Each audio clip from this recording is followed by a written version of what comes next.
पर सवाल करना उन्हें भारी पड़ा और बदले की भावना से कार्रवाई करते हुए उनकी सांसदी रद्द कर दी गई। मुझे लगता है थोड़ा पीछे चलना पड़ेगा हमें। भारत जोड़ो यात्रा ही एक ऐसा सी चेंज था राहुल गांधी की पर्सनैलिटी में।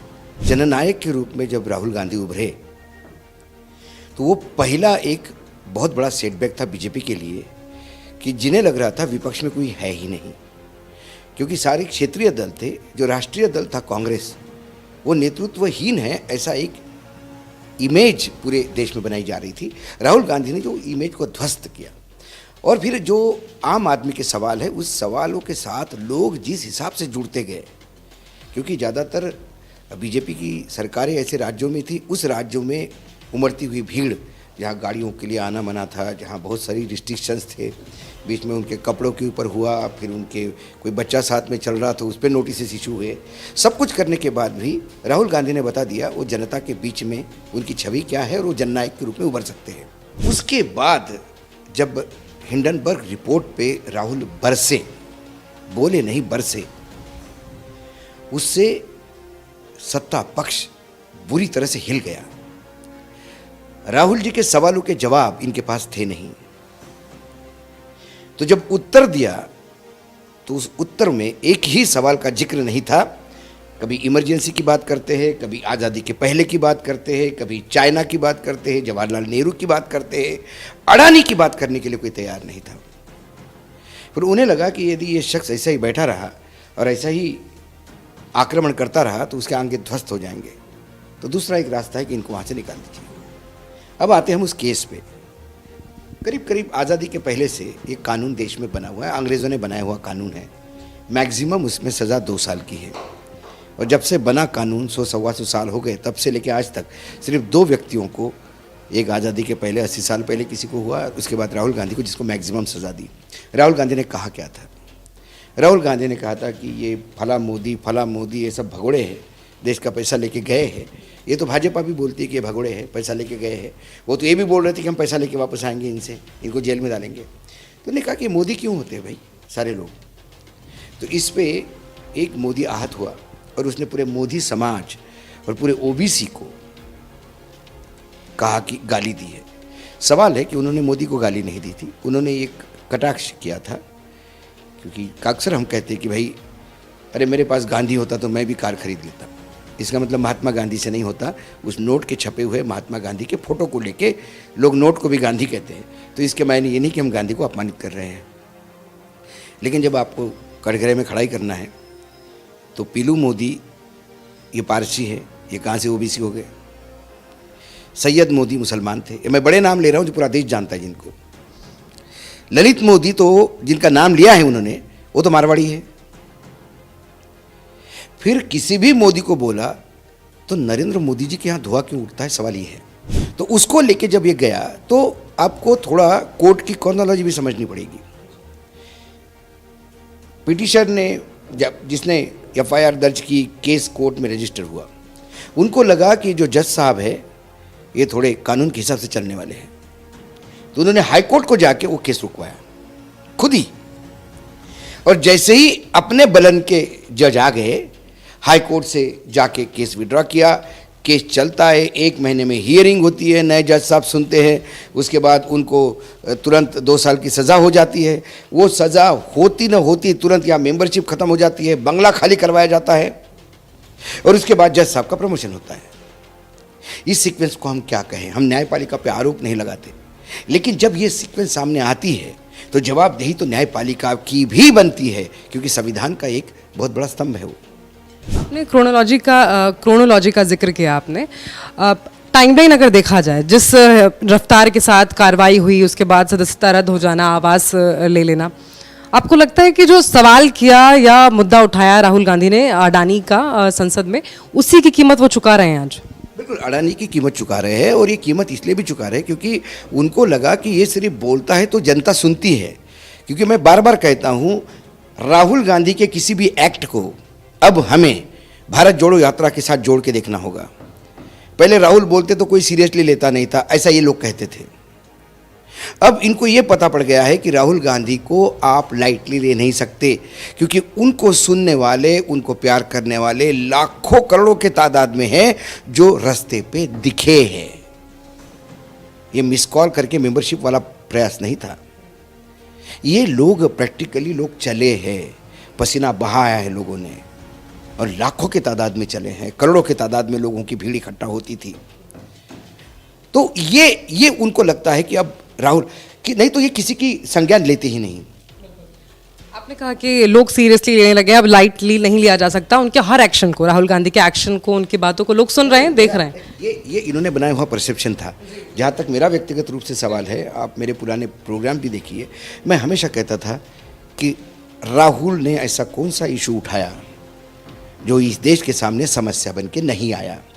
क्या नोटबंदी उन्होंने नहीं उठाया था? क्या चाइना उन्होंने नहीं उठाया था? क्या जीएसटी उन्होंने नहीं उठाया था? क्या कोरोना उन्होंने नहीं उठाया था? ये सारी चीज़ें, रैफल्स उन्होंने नहीं उठाया था। ये तमाम चीज़ें हैं, बेरोज़गारी उन्होंने नहीं उठाई थी, किसानों की समस्या नहीं उठाई थी, लैंड एक्विजिशन नहीं उठाया था। ये तमाम समस्याओं के जो चीज़ें थी, तब इन लोगों ने उसको हंस के टाल दिया। बाद में वो विकराल रूप लेके देश के सामने खड़ी हो गई, जिसमें सरकार को कई बार 2 कदम पीछे भी आना पड़ा, खासकर किसान कानून को लेकर। खामियाजा आम और गरीब लोग इसका भर रहे हैं। राहुल तो हमेशा ही सीरियस थे। इनको लग रहा था, इनका परसेप्शन था कि राहुल को कोई नहीं सुनता। अब क्या है, चमत्कार के बगैर नमस्कार नहीं है इस देश में। राहुल जी के भारत जोड़ो यात्रा ने जो चमत्कार दिखाया, उसको इनको नमस्कार करने के लिए मजबूर हो गए। और जब नमस्कार करने के 2 तरीके होते हैं, एक आप स्वागत में नमस्ते करते हो और एक आप विदाई में, बहुत हो गया भैया जा। तो ये जो इनका जो नमस्ते था राहुल गांधी को, बहुत हो गया भैया तू जा, तेरा बंगला भी खाली कर लेंगे, तेरी सदस्यता भी ले लेंगे, तेरे को ना पार्लियामेंट में खड़ा होने देंगे ना बोलने देंगे। आपको लगता है राहुल गांधी को सुप्रीम कोर्ट से राहत मिलेगी? जिस हिसाब से सुप्रीम कोर्ट से ज़्यादा मैं कहूँगा मुझे चंद्रचूड़ जी पे विश्वास है, क्योंकि इसी सुप्रीम कोर्ट ने कई बार मुझे ऐसे भी लोग आते हुए दिखाई दिए। जजेस में भी जब गवर्नर और राज्यसभा बनने की लालसा उत्पन्न होती है तो सत्ता पक्ष की तरफ झुका होता है। कम से कम चंद्रचूड़ जब से आए तब से मुझे लगता है कि सामान्य इंसान जिसको ज्ञान नहीं है कानून का, जो एक सामान्य अपनी ज़िंदगी जीता है, इस देश का नागरिक है, उसकी न्यायपालिका में विश्वास बढ़ा है। और यदि न्यायपालिका में उसका विश्वास बढ़ा है और चंद्रचूड़ जी कॉन्स्टिट्यूशन अपना जो देश का है उसके फ्रेम में काम करते हैं, उसमें चाहे सरकार गलत हो या सरकार सही हो, क्योंकि जब निर्णय आता है तो एक के विरोध में आता है, एक के पक्ष में आता है, तो हम किसी को लेबल नहीं कर सकते। लेकिन कम से कम चंद्रचूड़ आने के बाद, उनके मुख्य न्यायाधीश बनने के बाद, मेरा तो बहुत ज़्यादा विश्वास बढ़ा है और मुझे लगता है कि राहुल गांधी को सही मायने में न्याय मिलेगा। एक आखिरी सवाल आपसे मेरा, राहुल गांधी की संसद की सदस्यता भारतीय जनता पार्टी ने एक साजिश के तहत ख़त्म की। अब क्या लगता है आपको, इस भारतीय जनता पार्टी को कोई फ़ायदा है? इससे नुकसान ही नुकसान है। जितना राहुल गांधी को ये कॉर्नर करेंगे, उतना राहुल गांधी हीरो बन के उभरेगा। और भारतीय जनता पार्टी ने, मतलब खासकर Modi ji style of functioning जो है, वो जो गुजरात में जैसा राज्य चलाते थे, विपक्षियों को या तो खरीद लो या अपने गोद में बिठा लो या विपक्ष को नेस्तनाबूद करो, जो विरोध करता है उसको चुप करवाओ। विरोधहीन राजनीति करके यदि आप सत्ता में बैठे रहते हैं तो वो सत्ता नहीं है, वो तानाशाह है, क्योंकि आपको विरोधी नहीं किसी का। लेकिन ये देश है, गुजरात एक छोटा राज्य है इस देश का, ये सब कॉन्टिनेंट है, या भांति भांति के लोग हैं, भांति भांति की जातियाँ, धर्म, प्रथाएं हैं। ऐसे में गुजरात मॉडल वहाँ लागू नहीं हो सकता। ढोकला सांभर के साथ नहीं खाया जाएगा, ढोकला चटनी के साथ ही खाया जाएगा। तो ये जो प्रयास हो रहा है ढोकला सांभर और हर चीज़ के साथ परोसने का, वो देश लेगा नहीं। इसलिए मुझे लगता है कि किसी भी विपक्ष के, आज के डेट में किसी पे ईडी की रेड होती है तो लोग उसे भ्रष्ट नहीं मानते, वो उसको लोग सच्चा मानते हैं कि ये सवाल पूछ रहा है, सरकार इससे परेशान है इसलिए ईडी आई है, इसलिए इनकम टैक्स आई है, लोग ऐसा मानते हैं। और फिर दूसरी बात, प्रधानमंत्री की भ्रष्टाचार की जो लड़ाई है वो स्वयं ही उन्होंने ओपन कर दी। जिस नेशनलिस्ट कांग्रेस पार्टी को नेशनलिस्ट करप्ट पार्टी बोला, 3 दिन बाद उसी पार्टी को अपने सरकार में स्थान दिया, जबकि ज़रूरत नहीं थी, मेजॉरिटी में थी महाराष्ट्र की गवर्नमेंट, फिर भी आपने अकोमोडेट किया, क्योंकि आपको वहाँ विपक्ष तोड़ना है। आप में औकात नहीं कि आप सामने से चुनाव लड़के अपने बलबूते पे चुनाव जीत के आओ। आपको चुनाव लड़ने में इतना डर लगता है कि आप पहले विपक्ष को ख़त्म करते हैं और फिर बोलते देखो वॉकआउट मिल गया, देखो वॉकआउट मिल गया। ये प्रजातंत्र नहीं है, ये मर्दांगी नहीं है। मर्दांगी तो है कि बराबर की अटल जी चुनाव लड़ते थे। हमने खुशबू ठाकरे से लेकर आज तक पार्टी देखी है, लोगों ने आमने सामने से लड़ा है, चाहे इंदिरा गांधी के सामने लड़े हैं या चाहे राजीव गांधी के सामने लड़े हैं, जवाहरलाल नेहरू के सामने लड़े हैं। इन लोगों ने कभी ऐसी नीचे पीछे से दगा देने वालों को इकट्ठा करो, ये अंग्रेज़ों की नीति है, तोड़ फोड़ करो और फिर राज्य करो। तो वही प्रयास हो रहा है, लेकिन अंग्रेज़ों को लोगों ने भगा दिया इस देश ने, तो बाकी लोग क्या लगते हैं। अडानी पर इतनी मेहरबान क्यों है ये सरकार, आपको क्या लगता है, और क्यों उसे लगातार बचाने की, डिफेंड करने की कोशिश कर रही है? अडानी के लिए जो किया है वो बहुत गैरकानूनी है, वो भी जानते हैं।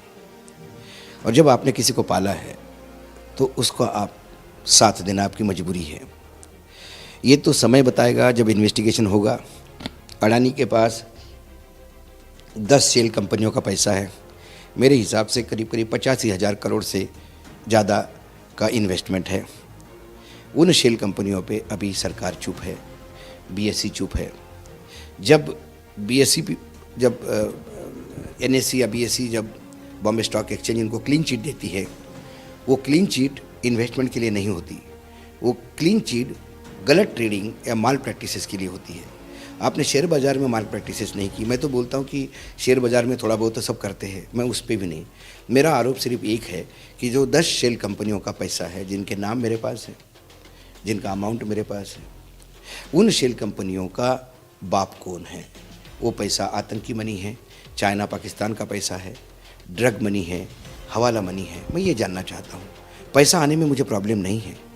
ऑस्ट्रेलिया के क्वींसलैंड करके एक राज्य है, वहाँ से भी पैसा इन्वेस्ट हुआ है अडानी जी के इसमें। मैंने उस पर सवाल नहीं पूछा, क्योंकि उन्होंने अरबों रुपए इंटरनेशनल मार्केट में लगाए हैं। उसमें से 0.001% अडानी में भी लगाए हैं। लेकिन एक कंपनी है जिसने अपने वर्थ का 99.8% यदि अडानी की कंपनी में ही लगाया है, तो मेरा पूछना एक कर्तव्य बनता है कि मेरे देश में अडानी जी पोर्ट संभाल रहे हैं, एयरपोर्ट संभाल रहे हैं, भंडारण की व्यवस्था में है, स्ट्रेटेजिक डिफेंस का भी उनके पास काम है। ऐसी कंपनी के पास पैसा किसका है? मुझे मेरे देश की सुरक्षा को चिंता है। अडानी जी के बारे में